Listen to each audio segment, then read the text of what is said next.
बिस्मिल्लाहिर्रहमानिर्रहीम, अस्सलाम वालेकुम नाजरीन। आप देख रहे हैं प्रोग्राम रोज़ा और सेहत और मैं हूं आपकी मेज़बान फ़िज़ा रियाज। रोज़ाना लाहौर न्यूज़ आपके लिए ये इफ्तार ट्रांसमिशन लेकर आता है। होती तो ये इफ्तार ट्रांसमिशन है, लेकिन हम लाते इसको इफ्तार से कुछ देर पहले हैं ताकि आप अगर समोसे पकौड़ों की तरफ जाने लगे तो ये बातें आपके माइंड में ज़रूर आए, ज़रूर आपको पता चले। जो हमारे हेल्थ एक्सपर्ट बताते हैं कि अपनी ग़ज़ा को जितना सादा रखेंगे रमज़ान उतना ही अच्छा गुजरेगा। तो बगैर कोई ताख़ीर किए चलते हैं अपनी गेस्ट की जानिब। सना कमर हमारे साथ मौजूद है जो कि न्यूट्रिशनिस्ट है। अस्सलाम वालेकुम सना, कैसी हैं आप?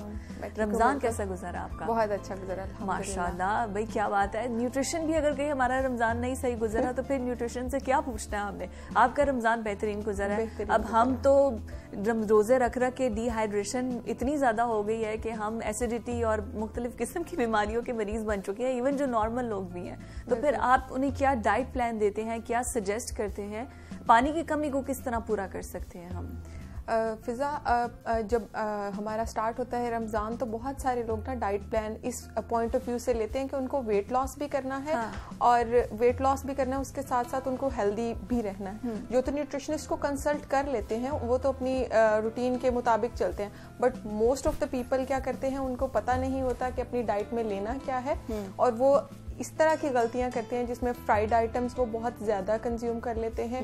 इवन अगर फ्रूट चाट की मैं बात करूं, क्योंकि लोग कहते हैं कि फ्रूट चाट एक हेल्दी ऑप्शन है, तो वो उसकी टाइमिंग प्रॉपर नहीं होती, तो वो भी उनको एसिडिटी, एसिड रिफ्लक्सेस की तरफ लेके जाती है। फिर मतलब इफ्तार में भी हम अगर फ्रूट चाट नहीं खाएंगे तो उसकी टाइमिंग क्या टाइमिंग होनी चाहिए? इफ्तार में कुछ लोग मैं जो रिकमेंड करती हूँ वो ये कि आपने एक पानी पिया इफ्तार के टाइम पे, पानी के साथ खजूर ली और खजूर के साथ आप फ्रूट चाट खा लें। लोगों ने मोस्टली जो मेरे पास ऑब्जर्वेशन में आ रहे हैं उसमें यह है कि लोग रात इशा की तरावी के बाद क्या करते हैं, फ्रूट चाट खाते हैं, उससे पहले इफ्तार में सब फ्राइड आइटम्स खा रहे होते हैं। पूरा दिन हम भूखे रहते हैं और उसके बाद जब हम फ्राइड आइटम्स लेते हैं तो वो रिफ्लक्सेस और एसिडिटी इतनी ज्यादा हो जाती है कि जब हम फ्रूट चाट खाते हैं और फ्रूट चाट खाने के बाद, तरावी के बाद जब फ्रूट चाट खा ली उसके बाद पानी पी लिया तो वो उसकी डाइजेशन नहीं होती, तो फिर उसके और ज्यादा रिफ्लक्सेस होते हैं और एसिडिटी के चांसेस ज्यादा होते हैं। तो क्वांटिटी और जो उसका पोर्शन है फूड का उसको देख के खाना चाहिए और टाइमिंग जो है वो आप जिस तरह से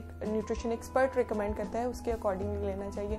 बात कर लेते हैं, आपने कहा डिहाइड्रेशन की, कि बहुत ज्यादा डिहाइड्रेशन हो जाती है और लोग क्या करते हैं, पानी का इस्तेमाल किस तरह से करते हैं, पानी कम पीते हैं और मशरूबात ज्यादा लेते हैं। मशरूबात जिसमें चीनी से बनी हुई चीजें, जो भी आप मशरूबात कह लें, जिसमें रेड ड्रिंक हो गए, सोडा ड्रिंक्स हो गए, बहुत सी ऐसी चीजें। बिल्कुल ऐसा ही है। मैं यहाँ पे आज एक मिथ भी क्लियर करूंगी, उससे पहले मैं बता दूं कि जितने भी ये शुगरी ड्रिंक्स लेते हैं उसमें वो क्या होता है, चीनी न्यूट्रिएंट को एब्जॉर्ब नहीं होने देती। उसके साथ अगर हमने कोई अच्छी चीज भी ली है, फॉर एग्जांपल न्यूट्रिएंट, मैं हमेशा ना न्यूट्रिएंट की बात करती हूँ। न्यूट्रिएंट बेसिकली वो चीज है जो अच्छी चीज हमने खाई, उसके अंदर से हमें कार्बोहाइड्रेट, प्रोटीन, विटामिन, मिनरल क्या मिल रहा है, बॉडी उससे किस तरह से नरिश हो रही है। एक तरफ से हम कहते हैं कि फ्रूट्स ले लिए, खजूर ले ली, अच्छे न्यूट्रिएंट, कैल्शियम और बहुत सारे अच्छे न्यूट्रिएंट मिले, बट उसके साथ जब हमने शुगरी ड्रिंक पी लिया तो न्यूट्रिएंट की एब्जॉर्प्शन ही नहीं होगी बॉडी के अंदर, तो फिर उसका फायदा कोई नहीं है। इसलिए जब भी आप चीजें लें वो एक कुदरती अशा, जो सारी चीजें आपकी कुदरती हैं उनको आपको लेना चाहिए, उनको प्रेफर करें। जैसे नेचुरल जो भी सीजनल फ्रूट है, जो भी सीजनल वेजिटेबल है, जो भी सीजनल आपके पास आइटम्स हैं। अब वाटरमेलन का जूस जैसे आप ले सकते हैं इसके। अच्छा, वाटरमेलन के जूस में भी लोग चीनी ऐड करते हैं या सॉल्ट ऐड करते हैं। सब मैं तो कहती हूँ इनको स्मूदीज की फॉर्म में लिया जाए, आप इनको ब्लेंड करें और जस्ट उसमें पानी ऐड करें। अगर आपको बहुत ज्यादा मीठे की क्रेविंग हो रही है थोड़ा सा हनी ऐड कर लें, दैट्स ऑल। इसके अलावा इसमें कुछ ऐड ना करें। वो जो चीनी ऐड करते हैं वो फिर एक अच्छी ऑप्शन नहीं होती। पहले ये समझा जाता था कि दूध सोडा एक अच्छी ऑप्शन नहीं है, लेकिन अभी इस पे एक रिसेंट रिसर्च हुई है जिसमें ये माना जाता है कि दूध सोडा, अगर आप 250 ml का एक ग्लास होता है, 250 ml के ग्लास के अंदर अगर हम 200 ml दूध रखें और 50 ml बॉटल का इस्तेमाल करें तो वो जो दूध सोडा होगा वो सेहत के लिए अच्छा है, वो आप ले सकते हैं। मतलब उसमें बॉटल की क्वांटिटी जो है 50 ml, हाँ, वो थोड़ी हो, वो थोड़ी होगी तो वो आप कंज्यूम कर सकते हैं, उससे आपकी सेहत पे मनफी असरात कोई भी नहीं होंगे। ओके। और इसके अलावा जैसे आपने बताया कि फ्रूट चाट आप सजेस्ट करती हैं कि अच्छा ऐसा भी तो है कि समोसे देख के अब नहीं रहा जाता, भाई अब पकौड़ों की प्लेट सामने आ गई है, समोसे देख लिए हैं, जिस दस्तरखान में फ्राइड आइटम ना हो वो तो ऐसा लगता है कि इफ्तार ही नहीं हुआ। जो हेल्दी पर्सन जो हम बात कर लेते हैं, जिनको कोई डिजीज नहीं है, जो वेट लॉस नहीं करना चाहते, उनके लिए ये है रिकमेंडेशन में कि आप वेजिटेबल बॉइल्ड फॉर्म में अगर अपने समोसा के अंदर डाल के इस्तेमाल कर रहे हैं तो एक आप ले सकते हैं पकौड़ा, वेजिटेबल पकौड़ा आप एक ले सकते हैं, इससे ज्यादा आप ना लें। वो भी वेजिटेबल जिसमें सारी वेजिटेबल डली हुई होंगी, तो वो थोड़ा सा फाइबर कंटेंट भी चला जाएगा, तो हमारे लिए अच्छा होगा। वो लोग जो वेट लॉस की भी कोशिश कर रहे हैं रमजान के अंदर कि उनको वेट लॉस भी करना है और इसके साथ साथ उनको अपना एक गोल अचीव करना है, जो उन्होंने कहा है कि मैंने 5 kg 6 kg रिड्यूस करना है, वो लोग फिर इस चीज को अवॉइड करें। उनके लिए फ्राइड आइटम्स बिल्कुल भी मैं रिकमेंड नहीं करती। लेकिन कभी भी कैफीन वाले जो बेवरेजेस होते हैं उनका इस्तेमाल आपको खाने से, जो भी चीज़ आपने खाई है उससे आधा घंटा के बाद करना चाहिए, क्योंकि ये बॉडी में न्यूट्रिएंट को एब्जॉर्ब करने से भी रोकता है। तो फिर अगर आप आधा घंटा के बाद इस्तेमाल करेंगे तो वो जो आपने न्यूट्रिएंट खाए हैं वो प्रॉपर्ली एब्जॉर्ब हो जाएंगे। फॉर एग्जांपल अगर आपने चिकन लिया है, आयरन की एब्जॉर्प्शन हो रही है, चिकन की बात कर लें, मीट लिया आपने, आयरन एब्जॉर्ब हो रहा है, लेकिन आपने कैफीन साथ ले लिया तो फिर वो एब्जॉर्प्शन नहीं होगी। ओके, मतलब इस तरह से है। अच्छा, जो अपना वजन कम करना चाह रहे हैं, ये बहुत कॉमन है कि भाई हमने वेट कम करना है और इस पे हज़ारों वीडियोस आपको मिल जाएंगी। आप यूट्यूब पर जाकर रिसर्च करें तो आपको हज़ारों वीडियोस मिल जाएंगी कि आप ये कर सकते हैं, इससे वेट कम होगा, इससे वेट कम होगा। तो और रूटीन्स में भी सबको पता है कि भाई रूटीन हमारी क्या है। अच्छा, मेरा क्वेश्चन टू यू इस कि ये जो कीटो डाइट और बनाना डाइट और इस तरह की डाइट हम रमज़ान के अंदर जाके करते हैं, एक तो हमारी बॉडी को वैसे ही कुछ भी नहीं खाना 14 घंटे के लिए, और उसके बाद जब हमने खाने वाला टाइम है उसमें भी हमने ये कीटो डाइट्स और इस तरह का खाना, तो ये इंटरनली हमें कितना डैमेज करता है वजन कम करने के साथ, हमारे ऑर्गन्स को भी डैमेज करता है। को बेसिकली बनाया ही आपकी बॉडी को डिटॉक्सिफाई करने के लिए। यस। तो एक इतना अच्छा वे है आप बॉडी को डिटॉक्सिफाई करें। रमज़ान में जो लोग वेट लॉस की प्रैक्टिस करते हैं वो जब तक अपनी बॉडी को पहले प्रिपेयर नहीं करते, 1 to 2 मंथ बिफोर रमज़ान वो अपनी बॉडी को प्रिपेयर कर लें, जिसमें उनकी बॉडी के तमाम न्यूट्रिएंट प्रॉपर्ली एब्जॉर्ब हुए हों, वो एक हेल्दी इंडिविजुअल। अच्छा, सॉरी मैं आपको इंटरप्ट कर रही हूँ, रमज़ान से 1-2 महीने पहले क्या प्रैक्टिस होनी चाहिए जिससे ताकि हम रमज़ान के लिए प्रिपेयर करें? अपना लाइफस्टाइल मॉडिफाई करना पड़ता है। लाइफस्टाइल मॉडिफाई में मैं सबसे पहले यही कहती हूँ कि आप कुछ ना करें, आप अपने कार्ब इनटेक को थोड़ा कम कर लें, फ्राइड आइटम्स को थोड़ा कम कर लें, फ्रूट इनटेक को ज्यादा कर लें, फाइबर थोड़ा ज्यादा कर लें। फाइबर में अगर फ्रूट्स एंड वेजिटेबल का फाइबर है तो उसके साथ गट हेल्थ को इम्प्रूव करने के लिए प्रोबायोटिक और फाइबर जो हमारा चिया सीड्स में हो जाता है वो इस्तेमाल करें। और गट हेल्थ को इम्प्रूव करने के लिए आप दही का इस्तेमाल कर सकते हैं और इसके स्मॉल एंड फ्रीक्वेंट मील थोड़ा थोड़ा खाएं और बार बार खाएं।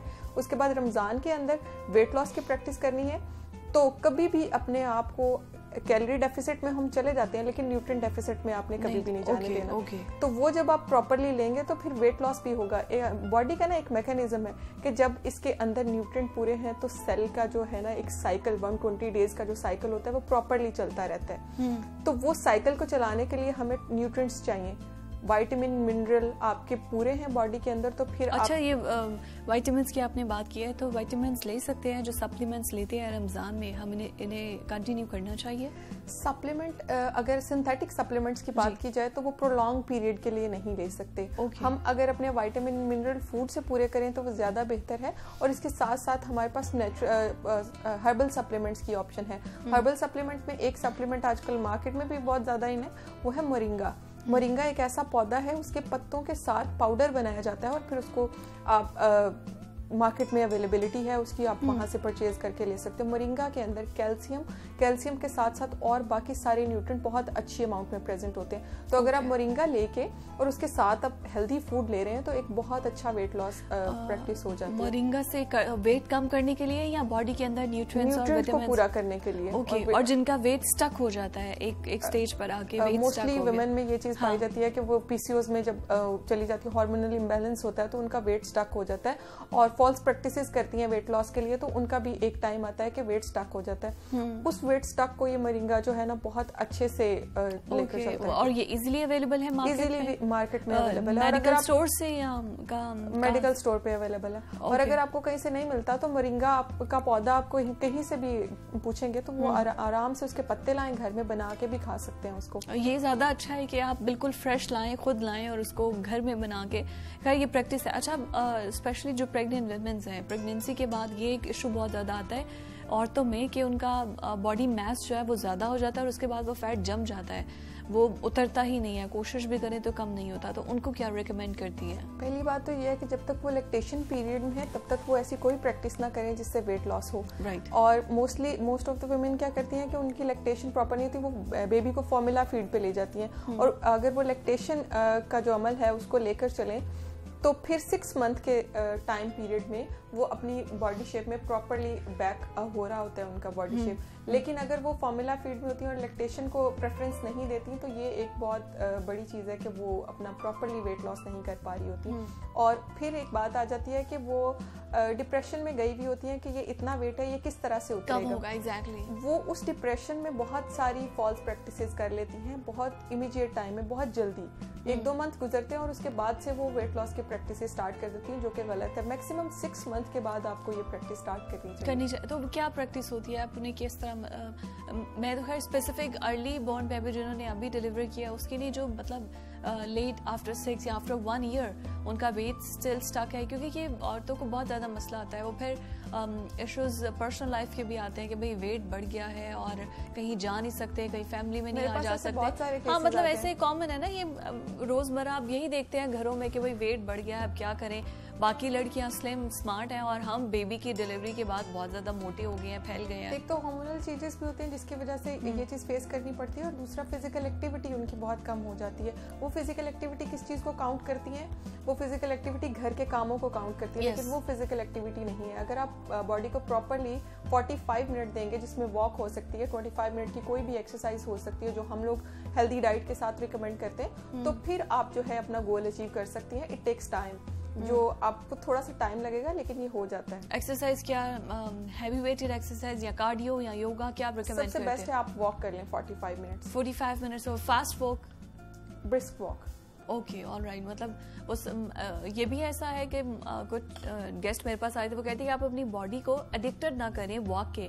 अगर आप 30 मिनट्स वॉक कर रहे हैं एक दिन, तो आप अब सिर्फ 30 मिनट के साइकिल पे मत अपनी बॉडी को एडजस्ट करें। कभी 35 कर लें, कभी कम कर लें, कभी ज्यादा कर लें, ताकि बॉडी कंफ्यूज होती रहे कि ये हो क्या रहा है। तो इससे फर्क पड़ता है। ग्रेजुअली इंक्रीज किया जा सकता है। इंक्रीज किया जा सकता है। आप जब स्टार्ट में ही आप 45 मिनट वॉक कर लेते हो तो बॉडी बहुत ज्यादा क्रैम्प्स और इस चीज में चली जाती है। 45 आपने 15 मिनट से आप स्टार्ट करें, फिर 15 को ग्रेजुअली आप 45 पे लेकर जाएं। और ये खाने के बाद करें या खाने से पहले? एम्प्टी स्टमक करें तो ज्यादा उनके अच्छे रिजल्ट्स मिलते हैं। मतलब मैं तो वैसे भी कहती हूँ कि इफ्तार से थोड़ी देर पहले वैसे ही आप डेड इतना हो गए होते हैं, अगर तब आप 15 या 20 मिनट्स वॉक कर लें तो वो बहुत ज्यादा बेनिफिशियल है, बजाय कि आप इफ्तार के बाद 45 मिनट या 1 आवर वॉक करें। वो उसका लेकिन वो इतना मुश्किल हो जाता है, मोस्टली फीमेल के लिए बहुत मुश्किल हो जाता है। वो उस टाइम पे किचन में होती है और उनके लिए बिल्कुल भी पॉसिबल नहीं होता। हाँ। उसके लिए कि इफ्तार अपना थोड़ा सा लाइट रखें और इफ्तार के बाद आप मगरिब की नमाज के बाद वॉक कर लें और फिर आप अपना खाना इंटेक करें। थैंक यू सो मच सना आपके वक्त के लिए।